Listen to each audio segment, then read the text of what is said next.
starting only at the tender age of 12 years old.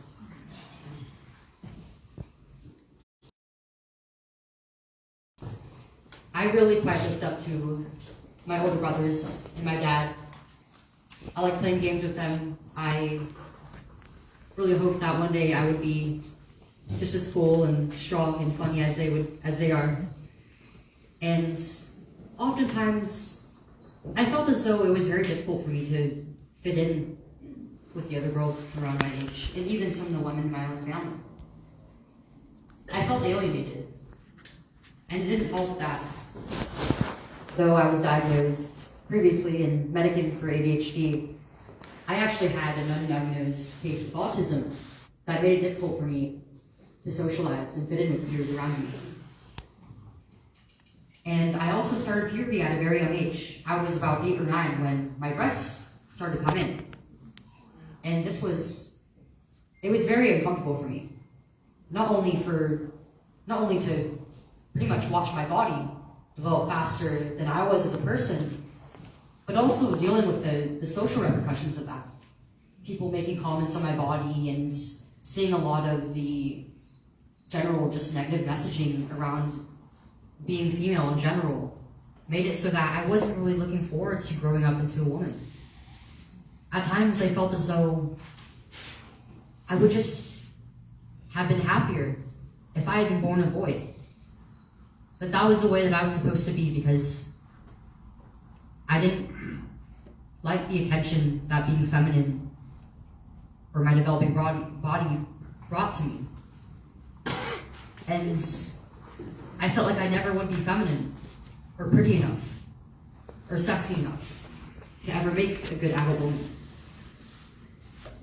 And then I learned about the transgender community through social media. And when I first started using social media, I got my first phone number when 12 years old, I was only really seeing posts on Instagram that were catered mostly to my personal interests. Things like video games or comics or TV shows that I watched. But a lot of the users in these communities were young men and women between the ages of 12 to their early 20s who identified with the LGBT. Some of them were gay, some of them were lesbian or bisexual, but many of them were young women and young girls who identified as the opposite sex. And I started to see more and more of these posts that were focusing on the idea of transgenderism and transitioning. And it was very novel to me. It was something that I had never really grown up around.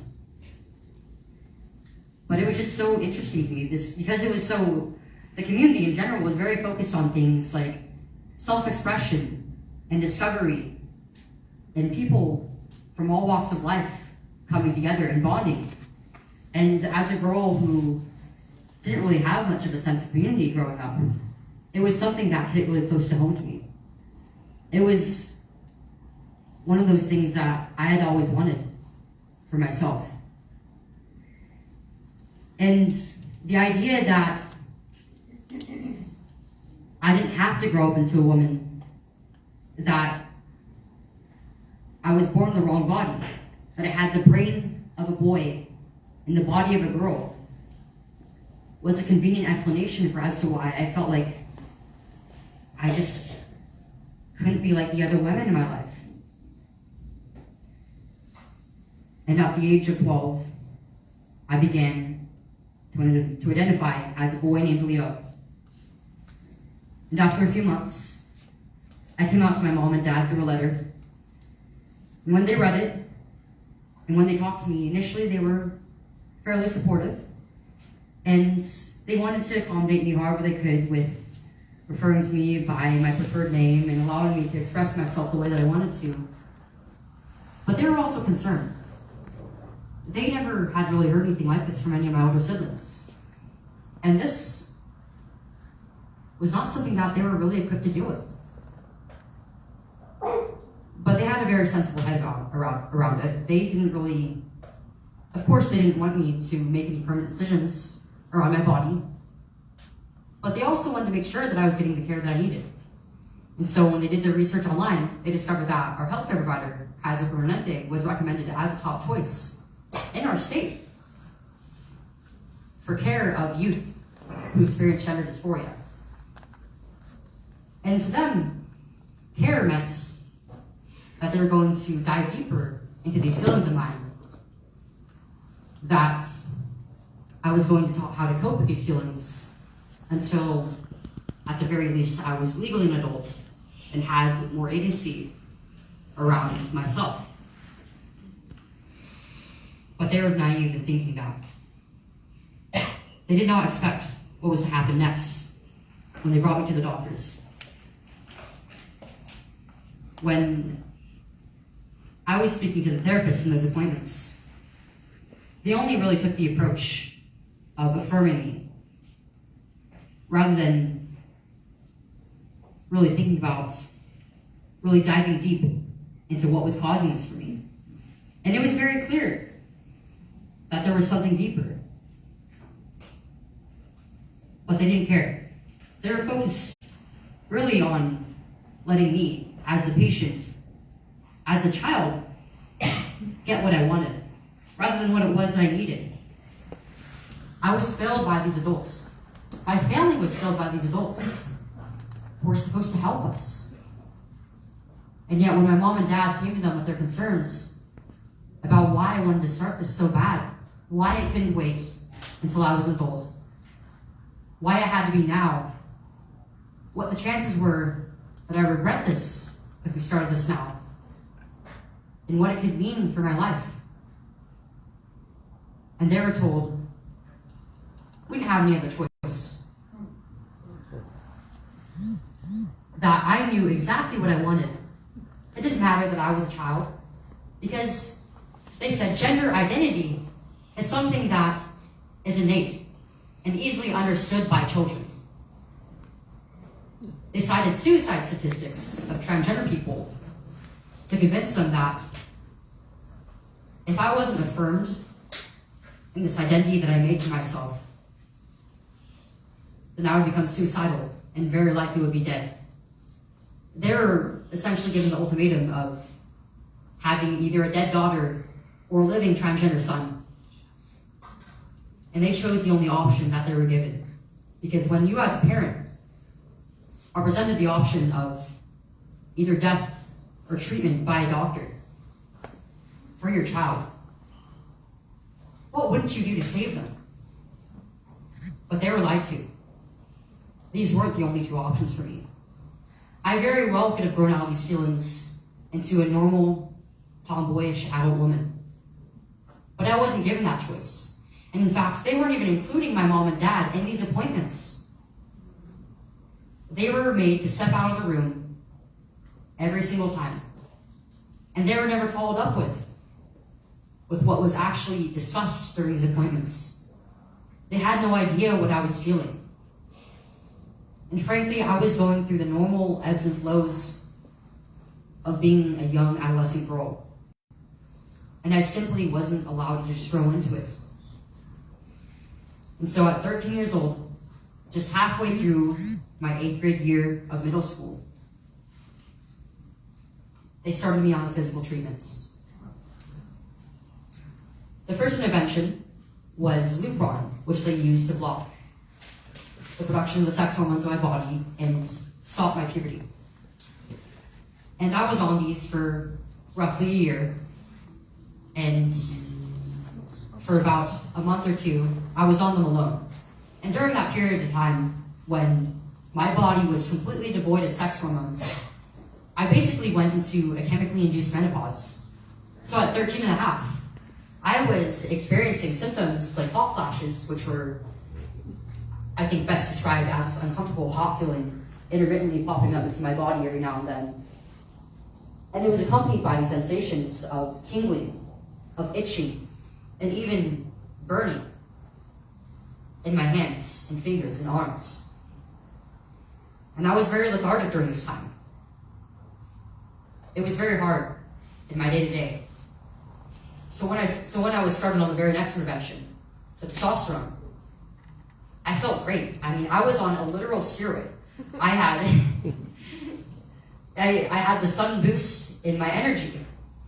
and my sex drive, which proved very uncomfortable during my teen years because, well, men and boys, when they go through puberty, the levels of the androgens in their bodies, it raises very gradually. And they're given guidance by the male figures in their life with how to deal with this. But I didn't have any of that. It was just a sudden spike for me. And because of this, it made me very prone to being groomed sexually by several adult men around me and online. And it was not any way for a 13 to 16-year-old girl to live. The emotional and psychological side effects came very quickly, instead of the physical side effects. The dropping of my voice happened only about 2 to 3 weeks after I had my first shot.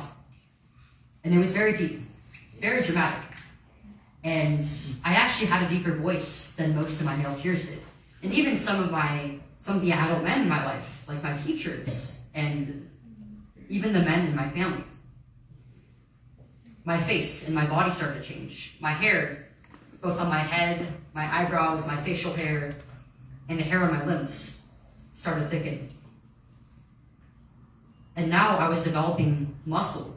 And as a girl who struggled with body dysmorphia for a very long time, it felt like I finally had control over the way that I looked. And now that I could get fit so much more easily, I felt like I had control over myself. That I looked great. I looked amazing. It was the best that I ever felt in my life. But I was still in 8th grade. I was still going to a school where everybody in my life had known me since elementary school. They knew that I was a girl. And so I knew that it wouldn't really be worth making any further effort to really blend in with the boys my age. At least not until I would be in high school. That changed when one day I was sexually assaulted by a classmate of mine. This happened in a classroom full of other students, and even the teacher was there. But nobody seemed to notice. Nobody seemed to care. Nobody walked up to me afterward asking me if I was okay. And in that moment, I felt so small, so insignificant because of this. And I didn't report it to anybody. I was already in the mindset of, well, I'm a boy. I have to tough it out. Even if I want to tell somebody about this, am I going to be taken seriously? And I didn't think that I was, especially because my school at the time didn't care about my education. I had certain needs in the classroom. I had an IEP, a 504 plan in place that none of my teachers or any of the staff at school abided by. If they didn't care about my education, how could I have expected them to help me feel safe after one of their students assaulted me on their campus? It felt like there was no hope. And I largely repressed in my mind this memory of being assaulted. But that fear was still there. That fear of being taken advantage of my body being violated, of even being recognized as a girl. And so I started to hide my breasts using a compression device called a binder. And by the time that I went to high school, I looked pretty much like any other 14, 15-year-old boy. And so the dynamics of my friendships started to change. And everybody in my life knew me as a boy named Leo. And for a while, I was satisfied. I was excited with all these changes to my appearance, to my social life. But after a while, I went back to baseline. And I was worse than I was before. It was a very lonely experience. It felt like every day I was putting a mask on and taking it back off when I came home from school. And I was afraid of being figured out. It was a lot of pressure. And it also was quite tough. I was experiencing a lot of troubles in my day-to-day that I just couldn't talk about anymore, because I was expected to be a man about everything in my life and not really talk about those things that made it a little bit more difficult. And it started to prove too big of a responsibility for me. And the effects of the testosterone on my mind were as well. It made it harder to cry. It was nearly impossible to. And when I could do it for hours with no release at all. I would often feel worse after the fact. It was very difficult to process these negative emotions. And it often resulted in them coming out in unhealthy outbursts. By the time that I was in my sophomore year of high school, I was diagnosed and medicated for depression. But I wasn't getting any better. Not through medication, not through these therapy appointments. I mean, every time, the very first question that they would ask me was about my gender. They would ask, how is your gender dysphoria doing? Rather than about the real struggles that I was having after I began transitioning. I clearly was not responding to treatment. And it was making me worse. And yet, just after my sophomore year of high school, at 15 years old, I was cleared to undergo a double mastectomy. And my breasts were permanently removed. When I woke up from the surgery, I just thought of it as a big step in my life. After all, in the transgender community, all of these treatments, the more invasive they got, the more hyped up they were. Because it would mean that you were closer to your real self as the sex that you identify with. And I was looking forward to being fully healed and one day being able to bare my chest to the sun like any other man. But that never happened. I started to realize over time that I missed being a girl. I missed little things like being able to have long hair, being able to wear dresses and skirts and makeup. And sometimes, within the privacy of my own room, I would. But it was shameful for me. And it wasn't enough. I wanted to be feminine again. But it was hard for me to admit that all this was wrong, because I was so deep into it. I no longer looked or sounded like a girl, and everybody in my life knew me by this identity. So how could I walk up to all of them and tell them that I was wrong? It was a shameful thought that this huge life decision, this treatment that my family had signed off on because they were told that it would make me better, was failing. And what I first thought was just a normal part of the post-op process turned into emotional downward spiral. It wasn't until about a year later that by studying things like family and childhood psychology that I realized I had a maternal instinct. I had a desire to get married, to be a wife, to be a mother. And if I were to be a mother as an adulthood wasn't too far away from them. That would be the best outcome for my children. And I realized, I had this epiphany that this decision that I was unable to make by irresponsible, uncaring adults was taking away parts of me as an adult, as a woman, before I could even call myself that. and my heart was broken. I didn't know how I could live with this. All I knew is that I couldn't keep living on like this. It took a while for me to even become comfortable again with calling myself a woman. But I knew that if I went any further in transitioning, it would destroy me. And I was done. At 16 years old, I made the very difficult decision to detransition. And I lost everything that I knew in doing so. I texted my mom. I called a friend of mine crying because the regret was just too much for me. I couldn't even look at the vial at the syringe of testosterone anymore. I went off completely cold turkey. Not only because emotionally it was difficult for me, but because I didn't have any guidance from my endocrinologist who first put me on these hormones. And neither did I from any of my doctors. The specialist who referred me to the surgery in the first place was telling me things like, well, this is just another transition. Isn't this just another part of your gender journey?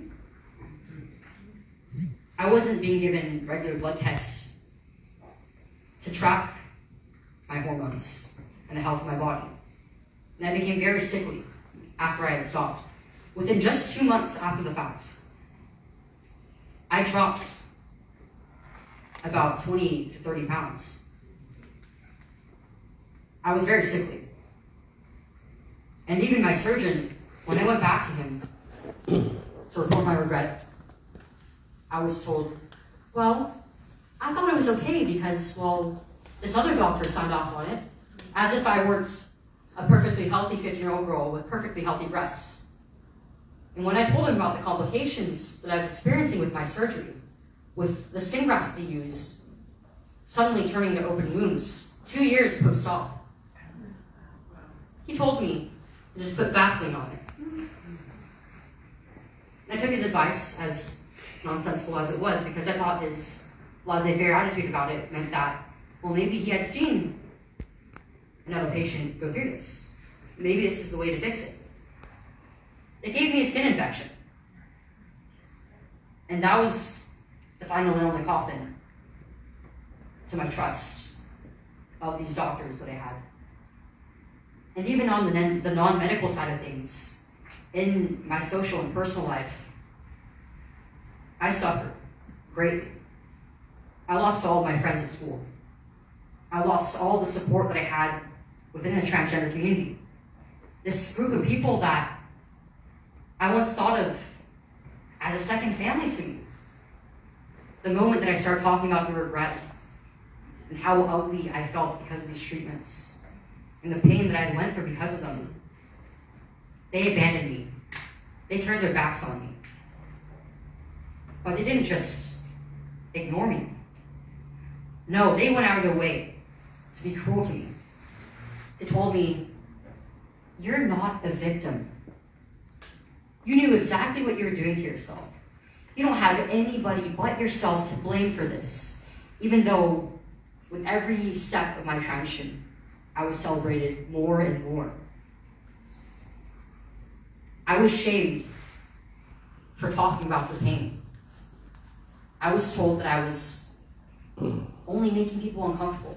I wasn't helping anybody by talking about it. I was harming the entire transgender community. And they wanted me to shut up.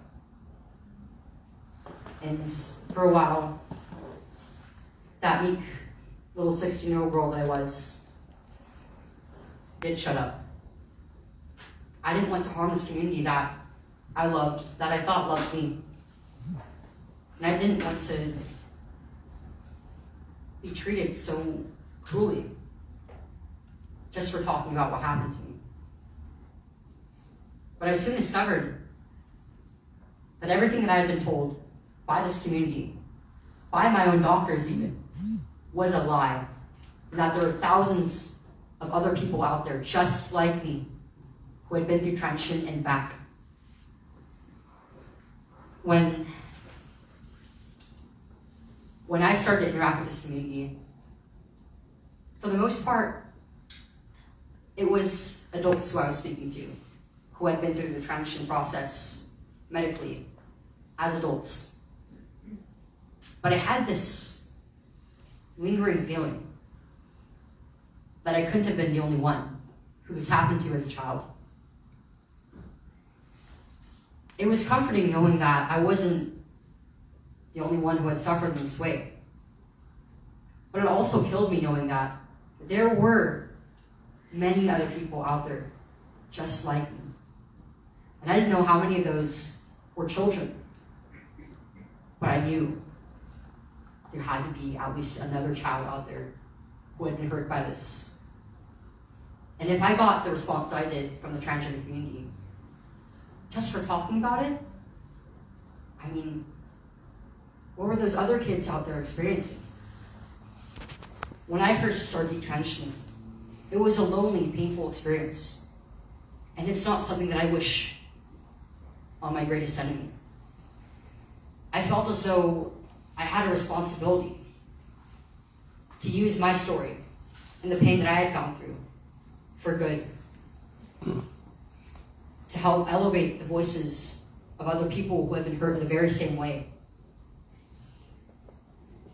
And I began speaking at 17 years old publicly about my story, making sure to prevent what happened to me from happening to any other child and young adult ever again. And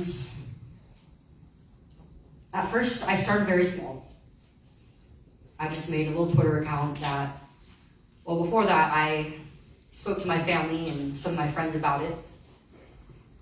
And then, once I went public on Twitter, I thought that it wouldn't really go very far. That would be a very niche thing.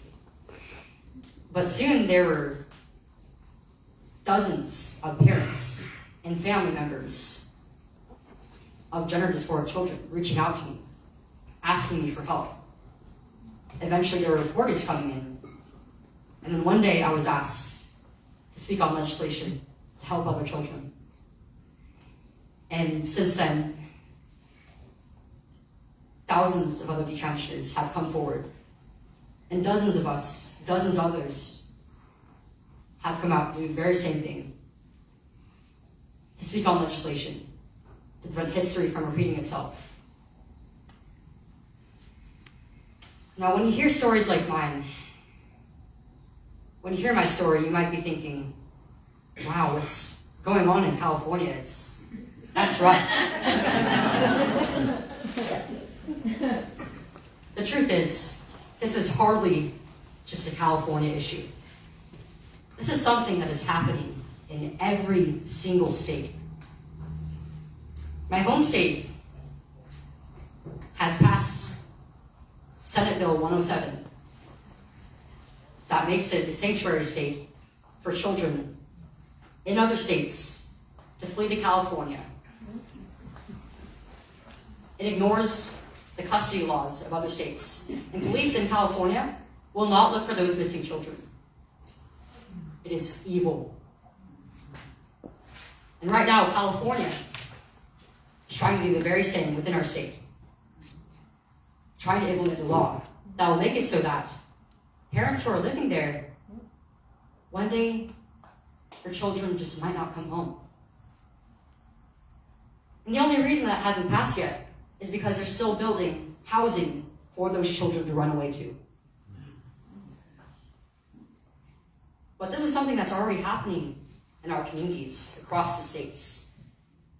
I've met many detransitioners and others who have transitioned as children in every single region in the US.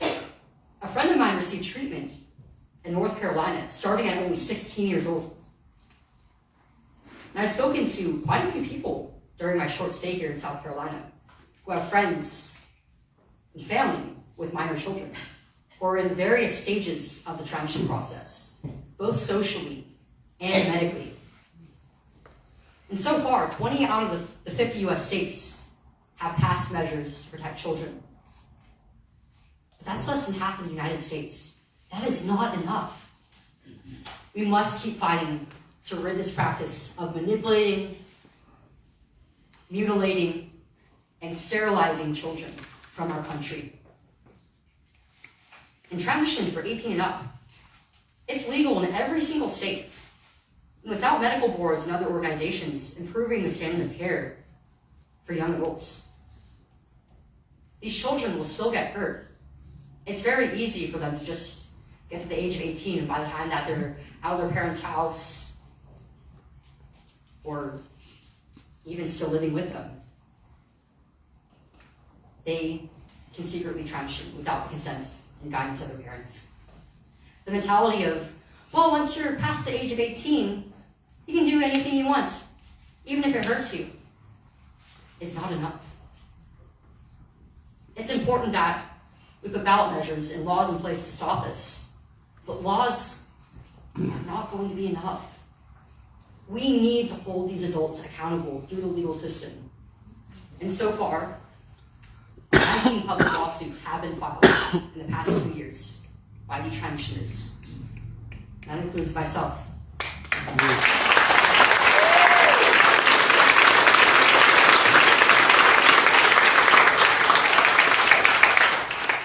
Earlier this year, I made the decision to sue the entirety of Kaiser Permanente. Yes.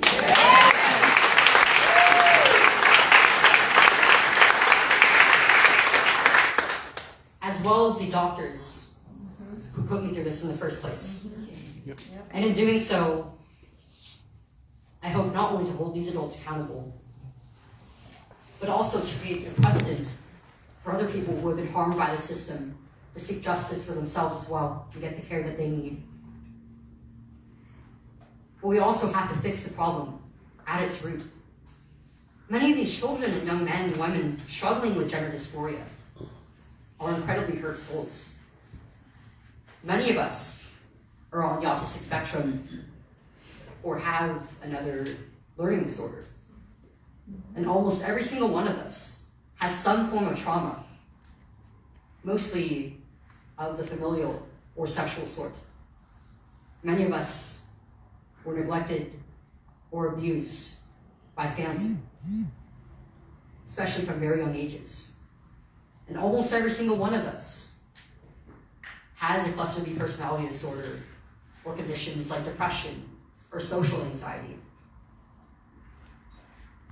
Young people deserve better than being convinced that their bodies and the way that they were born is wrong. They deserve better than being told that in order to feel better on the inside, they have to fix what's on the outside. They deserve to know that they are worthy. They are perfect as they were made. And that's something that starts with us as the people, as parents, as educators, as leaders in our communities. It's our responsibility as adults to foster the growth of our youth. And that starts in our communities. Right. Thank you all. Thank you.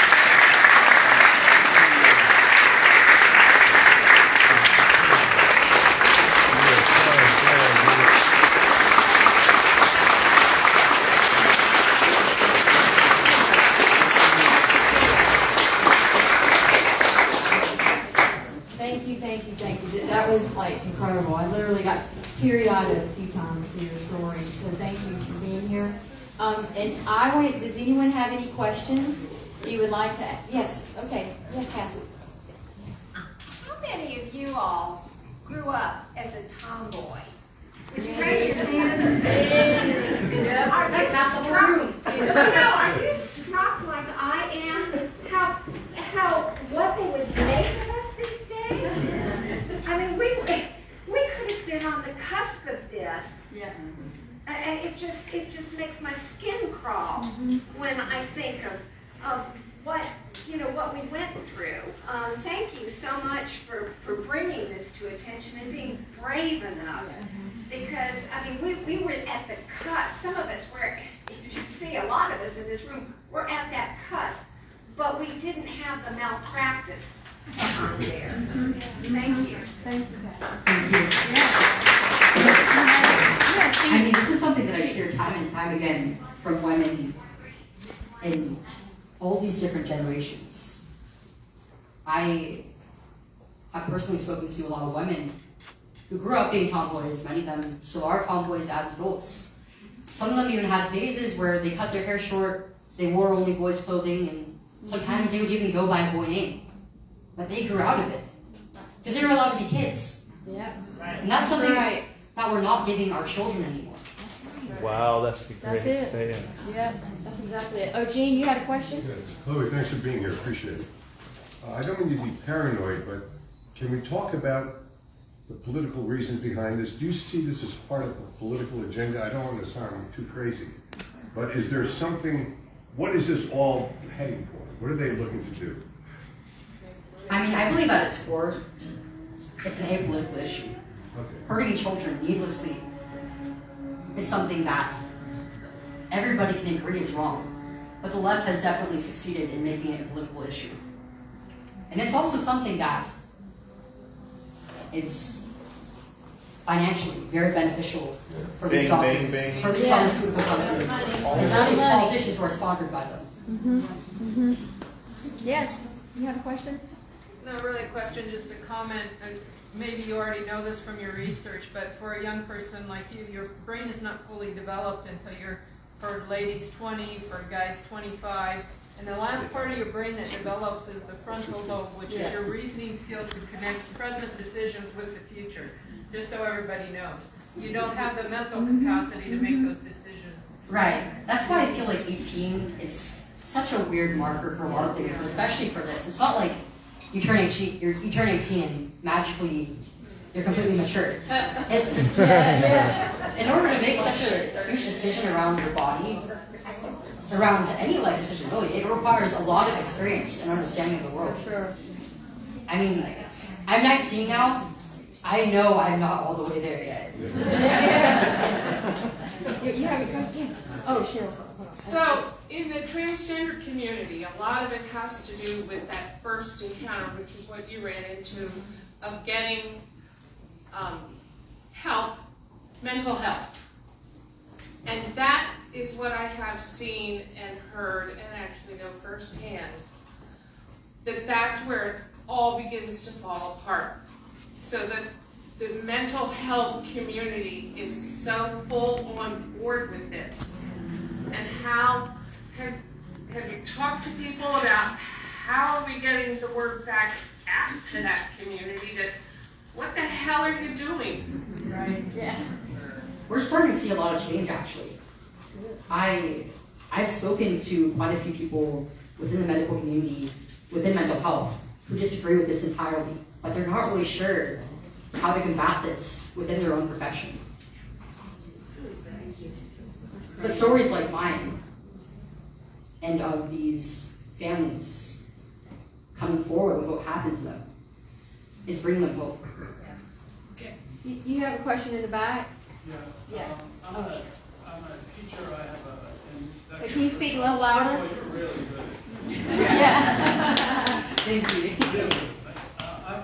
This is the first year I've actually ever encountered it. I have a 11-year-old girl who goes by Simon. We addressed it right away, and she says she's a girl. She goes by she, but her name is Simon. So I'm just wondering what advice you could give to me. It's kind of just for me, but maybe also to other parents who encounter this with friends of their children. What advice could you give to me and people like, I don't know, like, I would have liked to invite her mom tonight, but And just to be clear, you're a teacher, in case y'all didn't hear. He's a teacher. He had an 11-year-old student going through that. Right. Okay. and I mean, was she calling herself a boy at any point? no, she's a girl. Okay. She gets mad. Somebody calls her, refers to her as he. But I just, I would have liked to invite mom, but that would have been across. Her mom is. I've talked to her mom about it, and it's. I don't know. It's not weird. It's just what it is. But she's only 11, so we see what direction she's heading. I mean, in her case, it kind of sounds like it's just her trying to play to experiment. And I think that's something that we should allow our kids to do. But with this, I think when it comes to things like preferred pronouns and referring to your child by their preferred identity, when it goes that far, it's not something that you should do. Because that's teaching your child that's basically lying to your child, that yes, you can become the opposite Yeah, sex. that's right. Like, it's just like she likes being called son. And there's nothing else, it's just also. I mean, have you or her mother asked her why she likes going by that name though?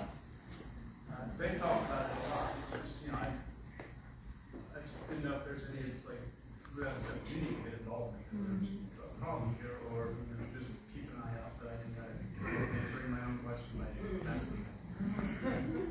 I mean, it is kind of alarming that it is like a boy name, but I also had a lot of friends growing up who chose to go by different names or different nicknames that they chose for themselves. So I'm sure, like, if you just,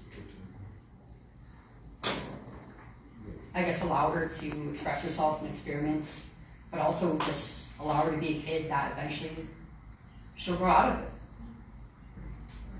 Because isn't it true that 80 or 90% people, the kids that claim they have gender dysphoria, they if you leave it alone, they grow out of it. Yes, that's And true. then the ones that don't grow out of it, they usually are gay. I mean, typically that's what it is, right? If we just need to leave them alone, leave the kids alone. I'm sorry, I'm sure I'm going to ask you're next, but I want to ask you this real quick though. Is this number true that there's about 40,000 detransitioners in our country? Is that number true? I don't know about the exact number. Okay. All right. It's a We don't lot. really have any exact statistics right now because Okay. proper studies are just not being done on this. The figure that you might hear for transition regret rates or detransition rates is 1%, which is something that we don't actually know, right? These studies that these people are quoting are crappily performed, I'll be honest. They actively do not include detransitioners. Okay. If you no longer identify as transgender, they do not include you in these studies. Okay. That's amazing. Cheryl, do you have a question? Yeah, well, I had a comment and a question. Several years ago, you could not find a book on Amazon about this subject. Yeah. It was not there. And because I tried, I'd heard about it, and because I have a background in mental health, and thank God I'm retired, but yeah, but I had heard about it, and I was concerned. imagine. So I started checking, you couldn't find anything. And then Abigail Schreier's book came out. Yes. Abigail Schreier's book, yeah. I paid the full price to pre-order it. But it was very interesting how once her book came out, and I read it, This got and I to thought, be oh my God, it's really real. And it's spreading everywhere. And so then, the more I looked, I started discovering there were a few other books on Amazon all of a sudden. So if you are interested in really learning more about this, there's some books out there that have been written. Lost in by- Transnation is a good one. Dr. Miriam Grossman. Yes. Lost Yeah, in that's the newer Transnation. one. That's a good one. Walt Heyer is a man my age who did this, as an adult. Yeah. He had lots of problems, all his life. And he has written a number of books. But you go on Amazon and you just put in there a search for transitioning or detransitioners, and all these books now come up. So whatever part of it you might be interested in, you can probably find a book much more easily than I did. But my question to you is, for those of us who might know a young person who's in the midst of transitioning as either a teenager or a young adult, we seem to have a lot of young adults now doing this. In some cases I've read that some have gotten through that and ended up detransitioning because they've established a relationship with a church. They've gotten a greater sense of their own spirituality, and that's helped them. Others have found different routes to that, but I'm not hearing anybody say Well, there are these people all over the country now that are helping people to detransition. Right. So There really aren't any resources. for where us. could you advise a young person to go? How could we find something maybe in our state to find out, is there a professional, mental health or otherwise, who is coming forward to try to help detransitioners?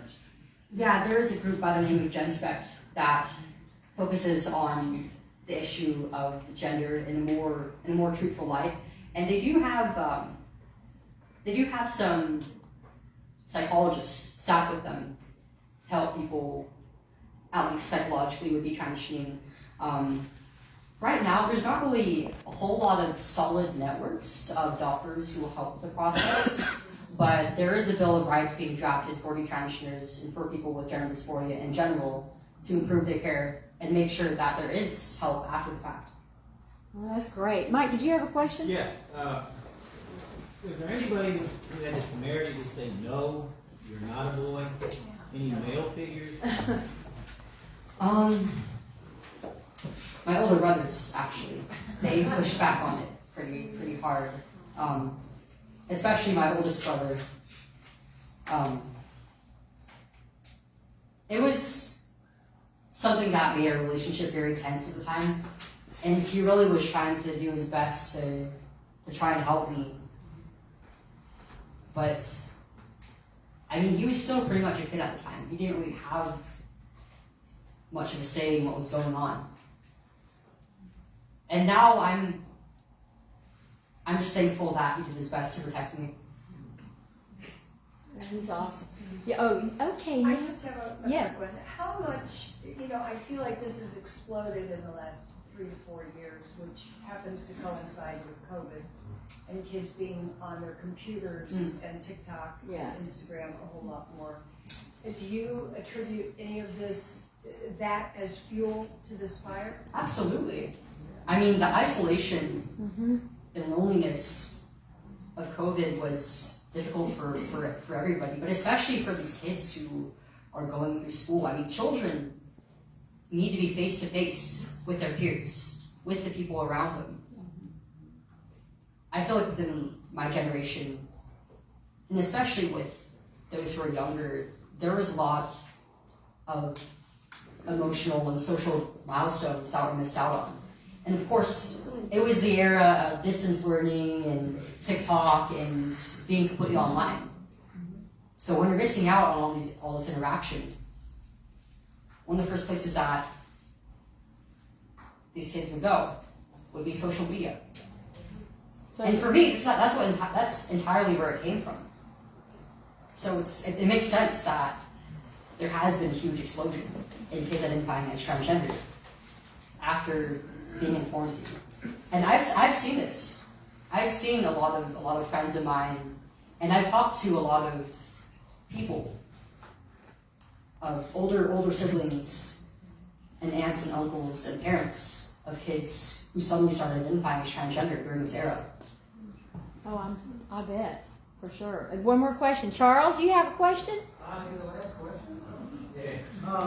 I just think it's really important for people to hear another layer to this problem. So you tell your story, and obviously we hear it, and it's so emotional, we can't even, most of us probably wrap our minds around doing that. Then you get to the point that you decide that this mistake you want to detransition.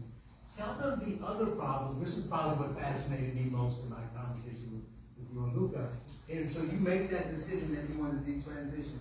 What that process is like, and who you have to go to get that done. I mean, it's a very individual process because people are at like different points in their transition, right? And not everybody chooses to undergo the same treatments. And for some people, it's pretty much impossible to physically detransition because they're post-step reassignment, they've already been on hormones for long enough that they've gone sterile or they have permanent repercussions for their health. In my case, I started social detransitioning by growing out my hair and trying to present more femininely. For a while, I wanted to keep my chosen name of Leo because I think it's a pretty cool name. Yeah. And it wasn't too dissimilar from my birth name of Chloe. I mean, it's just like a few letters taken out of it, so it was kind of a convenient name to choose. But I started to really think about it, and I thought, I mean, I'd be doing a disservice to my mom and dad, because that's the name they gifted me at birth. It really is a gift. I felt like as a family, we went through a lot of pain together through this. So at the very least, I would have owed them that, right? In the medical process, I mean, it's not really linear. Like, whereas with transitioning, there's like a pipeline, right? You go from socially transitioning, like choosing a new name and changing the way that you dress and act and things like that, and then starting with the hormonal interventions and other medications, and then eventually, for many, going through surgery. For some, that consists of breast augmentation or breast removal. For others, that involves genital surgery. And I didn't really get any guidance from these doctors on how to stop. They almost didn't really react when I said, I'm stopping. I'm regretting this. I had to figure it out all on my own. So when I stopped testosterone, it was one and done, cold turkey, which, I mean, there probably was a way of kind of weaning off of it, but I just didn't really know how to because I wasn't really told how to stop them. And I mean, I'm experiencing several health complications to this day, mostly with the grafts that they're using in the surgery, and also with my bladder as well. I don't know if I'm even going to be able to have children, if I'll have to undergo certain treatments for fertility. And I've considered a breast reconstruction. I don't know if that's possible, because I'm still having complications with the initial surgery, and I don't know if I'm going to have enough skin in my chest to even have like implants or grafted tissue. There's just so many unknowns, and yet all of us who detransition are basically expected by our doctors to navigate it on our own. It's horrible. And Addie, did you have a question? Yeah, really quick. Okay, we have to let her ask. As a young person who's around a lot of these individuals who are struggling with this, how can we respect them but not respect their decisions and That's a good question. choose to, still have a cordial environment but not refer to them by their preferred names and pronouns because I don't believe in that. That is a really tough one, because that's something that I'm actually dealing with right now. I have a few friends in the trans community who now reject me and no longer are a part of my life because I'm choosing to speak on behalf of my experience. And I think the best thing you can really do is to let these people know that even if you don't agree on this, that you love them, that you want to look after them, and that you think that they deserve better, they deserve to know the truth around what this path entails, that you listen to them, that you recognize the pain that they're experiencing is very real, even if this isn't necessarily the path that should be taken to address that. And as for like the whole pronouns, preferred name thing, I think that's something that you'll have to make a judgment on your own.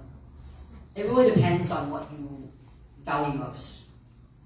And if calling them by their preferred name in the meanwhile is what it takes to maintain your friendship, I think that's your decision to make.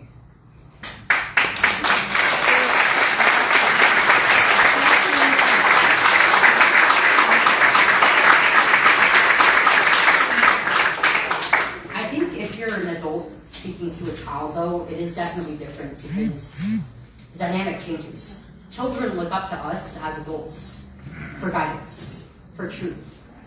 And if we affirm a child in their belief that they are in the wrong body, that they should be different, I feel like that's wrong. That's teaching them that, yes, the issue is with the way that they were born, and they deserve better than that. That's right. Thank y'all. Hey.